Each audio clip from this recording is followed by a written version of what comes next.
Hello, friend. This is Ryan Hicks of TalkToProfit.com.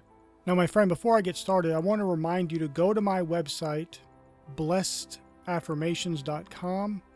Sign up for the newsletter on there. It's free. You'll get free affirmations and things to help you in your affirmations.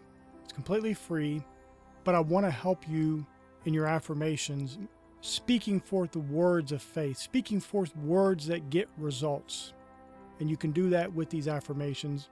And at very least, they give you a blueprint to establish your own personal, unique affirmations on.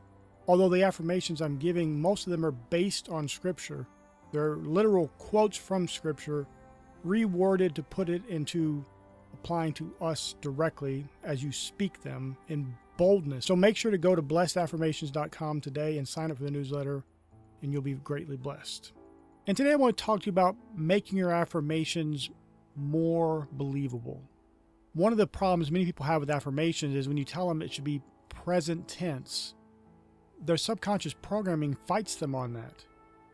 And obviously that could be because your subconscious mind is fighting back at this thing, and your brain is telling you, well, this isn't true, because it's looking at what is.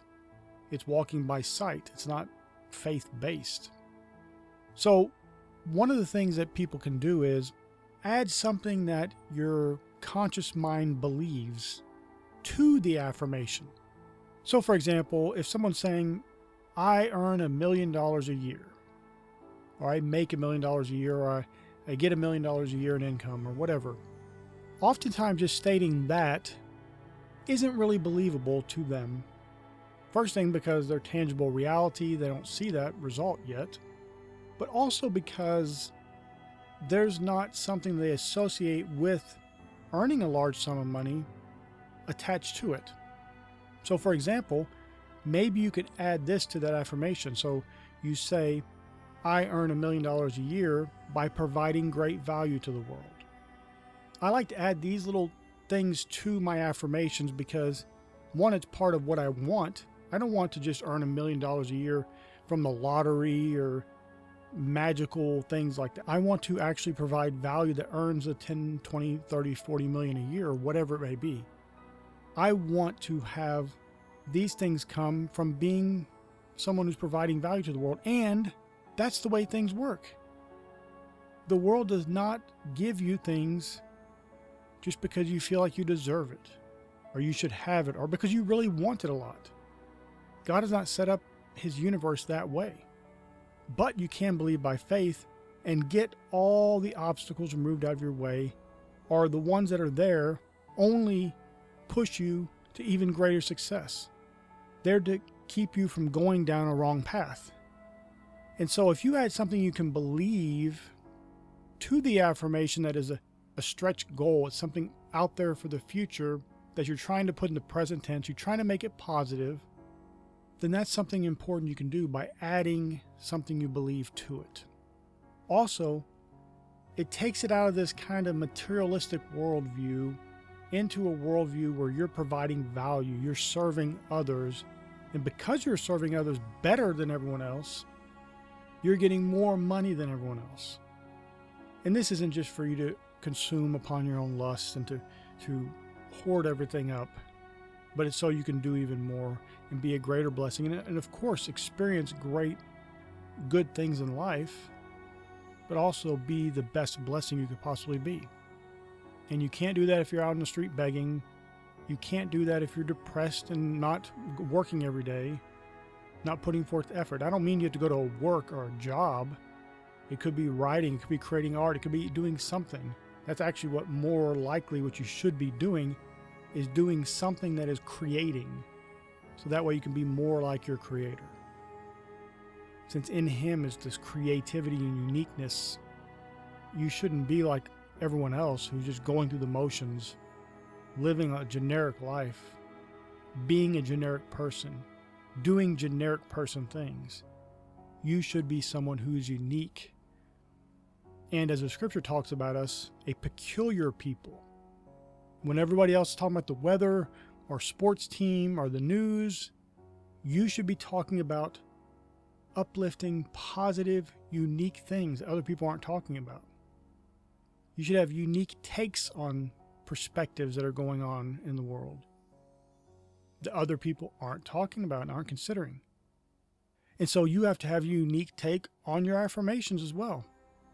You add something good and positive and uplifting that you can believe to them to make them easier to get into your subconscious mind. Now, with that being said, if you say an affirmation enough times, whatever it may be, you will eventually believe it. It will eventually become part of your subconscious programming. That's what you have today with the world seeming to be in chaos. It's because people have been taught from childhood in schools all kinds of things that are counter to reasoning and common sense, but they've had it so ingrained in their minds that there's no questioning it in their mind. They can't even fathom another perspective. And of course, you don't want to get stuck in that trap. You don't want to be like the generic person who is falling in line with all the propaganda they've been taught, the news and the media and everybody else is teaching. You want to be somebody who thinks for themselves, who has unique creative ideas and concepts and comes up with witty inventions and is taught by God to profit. Now, you're not going to find that in the news. You're not going to find that in the media. You're not going to find it in video games. You're not going to find it in 99% of the music. You're going to rise above the worldly way of doing things. And let me be quite clear. The average person, the generic person, that's putting it nicely, it's really mediocre. It's failed because it's not living up to its potential that God has given it. But that person is not what you want to live up to. That person is not who you want to emulate. That person is not who you want to be. And it's very likely if you're watching a video like this, that is not the person who you are. You're going to be somebody who breaks out of that kind of pattern. And listen, you could talk about, well, my childhood, I was taught these things and school taught me this and that. But eventually when you become an adult, when you get to an adult's age, you have to cast aside those childish things and think as a man, think as a woman, think godly thoughts.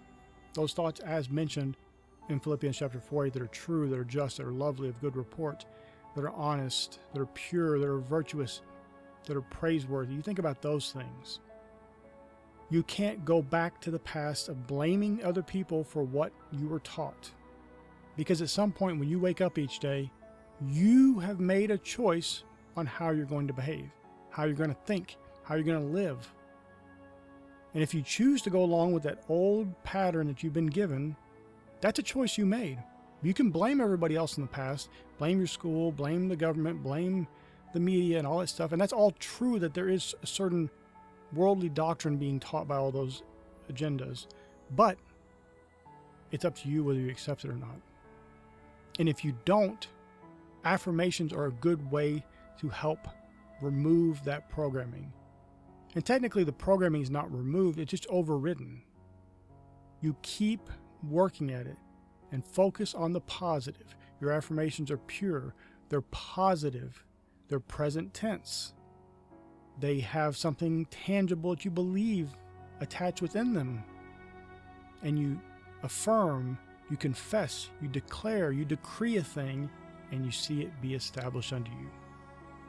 You make that choice in your affirmations. And as you speak throughout the day, you are affirming things. They just may not be conscious things that you chose to affirm, but you are making affirmations. You are decreeing things, and you're living by those words. You're creating the life that you're experiencing by your thought life and by your words. And that's something you have to choose. And if you want things to change, then you will have to make things change by speaking forth those words of faith, those words that are things that you want, those words of life. And by the faith of God, as you speak those words of faith, you will get good results. My friend, I pray this is a blessing for you. May God bless you richly.